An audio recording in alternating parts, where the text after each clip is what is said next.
Alright, here we go again. Today we're looking at Rules Extinction Classroom, or there's a bunch of variation translations. The point is, it's about a classroom with rules that get people murdered. Ooh. So as the ongoing extension of everything in Japan revolves around high school, seriously, they're more obsessed with it than Americans, who are really obsessed with it. This is another entry in the, well, what if the bullying / extremely competitive scholastic environment was actually built into the school and killed people? Biting social satire! I'm being a little sarcastic here because I just read some really bad ones like this, but, you know, it's a fertile ground. There's good and bad ones. There's a lot of bad ones, but this one's not too bad. Mostly because it focuses on the characters more so than the rule system. The rule system is actually really straightforward. Someone's sending out group text to the whole classroom, and there's rules to follow, and if you break them, there's punishments. And by punishments, we mean death.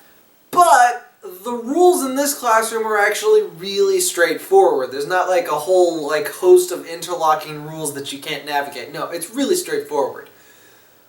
Don't mess with the rich kid, and pretend that the girl with the creepy shaggy hair in the back doesn't exist. That's really it. Don't acknowledge her existence. Don't get in this guy's way. Simple. And no one wanted to fuck with the guy anyway because he's rich and got parents who get him out of everything, and he's also really strong and will beat the shit out of you just for fun because he's bored. So into this chaos we add the new transfer student, Yashima, who is quick to make friends, is kind and friendly, but doesn't really understand this rule thing. Kinda doesn't really feel like going along with it, but doesn't really want to make waves. And he does eventually end up breaking a bunch of rules, but doesn't get punished, even though we do see that it does not take much it really doesn't take much for whoever's monitoring this to declare that a person is persona non grata for breaking the rules. It does not take much. That's a setup twist for later. So we get this guy Yashima, and he actually is a bit more of a character than you usually get for the new transfer student in a horror manga. No. He has a history with people becoming persona non grata through bullying, and that's why he ends up taking so much action to, uncover the whys of this system. And the path there is actually really tense. Like, he makes a couple of friends. There's this blonde girl from the next class over who does a tarot reading once, I should say. That never comes up again. But she clearly knows something. And he's trying to understand, is it the rich guy's family that's killing people off? But that turns out the rich guy didn't know anything about this. He's not getting the mass texts. He just assumed everyone was scared of him and was doing what he said because that's how he's lived his whole life. When he finds out about the fact that there's a psycho killer killing people who disobey the class rules, he gets excited. He's like, hell yeah, this is new. I'm gonna go find that kill. I'm gonna kill them because that's okay, and I want to kill some... Okay, so he's actually a really bad guy, but he's a useful bad guy.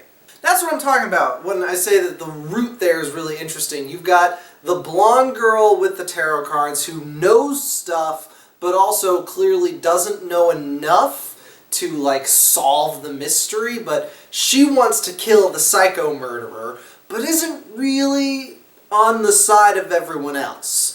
And then you've got the crazy guy, the big tough rich kid, who's way strong and very much chaotic evil in this sense. He has an agenda, and if you get in his way, he will hurt you. And then you got Yashima and his friends who are just trying to survive all this nonsense. And the killer has a good look. It's kind of basic, it's just like a hoodie, but they wear the face of one of their victims as a stitched flesh mask. They've got a bunch of different masks that they use, some of them people that Yashima knew recently who died. And they've got that sort of Jason thing to them where They don't seem supernatural, but they just seem to power through a lot.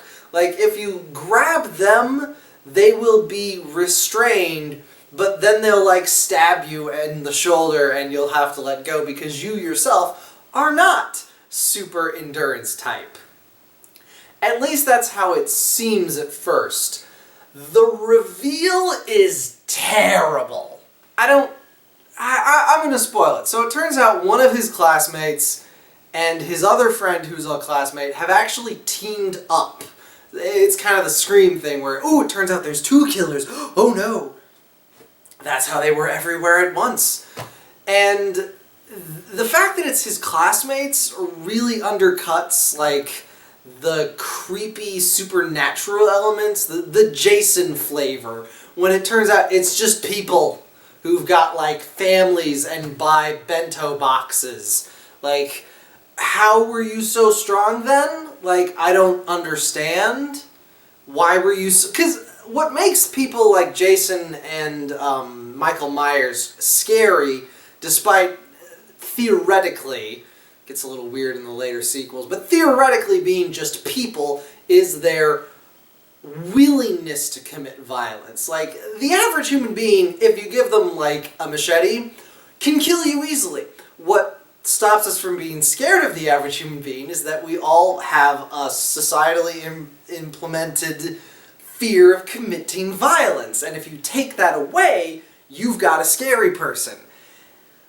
And that doesn't work if these people, you know, just attend school regularly. Like, it just sucks all the creepy out of them. This is the same problem the Scream movie had. Although the Scream movie had this problem a lot earlier, because, like, in the very first scene, when they're chasing down the girl and stabbing her, she's kicking them, and they're like, oh, goodness, a kick! I say, woman, that was most unsporting of you. Stab. Whereas with Jason and Michael, they're like, oh, you kicked me? They don't care. They're big, tough people, and they just sort of, like, walk through the limited self-defense violence that the normal people put out. And it turns out that it's his friend and her, like, childhood friend who've latched on to Yashima as their new family because he's nice. And it turned... Okay, so, like, the reason the girl was doing all this stuff and roped her guy into doing it is because she was they were both adopted, and she was adopted by an abusive household, and she went crazy, and she decided to make a new family.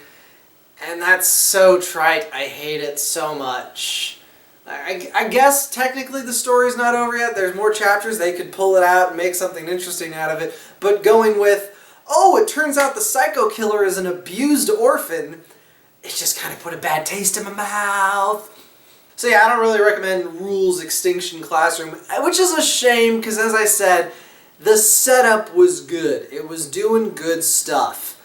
It just had a really bad reveal there at the end, and I did not like it. Whew! Alright, next week, on the weekend, oh man, I'm going to be so busy this week! Filming and writing and editing. But I got a proper full review, Vanilla Spider. Look for it.